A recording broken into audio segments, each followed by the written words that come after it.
Collection king doctor Mohan Babu చేయని పాత్ర లేదు, నటించని జోనర్ లేదు. హీరోగా, విలన్ గా, కమెడియన్ గా, క్యారెక్టర్ ఆర్టిస్ట్ గా అత్యంత ప్రతిభావంతమైన పాత్రలు పోషించారు. కెరీర్ ఆరంభించిన తొలి దశలోనే కురుక్షేత్రం సినిమాలో శిశుపాలుడిగా అదరగొట్టారు. అవకాశం దొరికినప్పుడు పౌరాణిక సినిమాలు అన్నమయ్య, పాండురంగడు, జగద్గురు శంకరాచార్య, శాకుంతలం మొదలైన సినిమాల్లో నటించారు. సోషల్ పిక్చర్స్ లో యముడుగా, యమధుంగ, యమలీల 2 సినిమాల్లో నటించారు.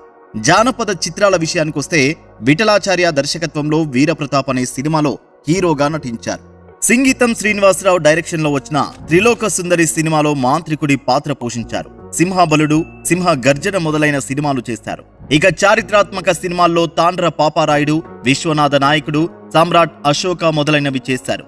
ఇప్పుడు తన నట జీవితపు 50వ సంవత్సరంలో తన సొంత బ్యానర్లో విష్ణు మంచు డ్రీమ్ ప్రాజెక్టుగా రూపొందిన కన్నప్ప సినిమాలో మహాదేవ శాస్త్రిగా నటించారు. ఈ పాత్ర కోసం, కన్నప్ప సినిమా కోసం మోహన్ బాబు అభిమానులు ఆసక్తిగా ఎదురు చూస్తున్నారు.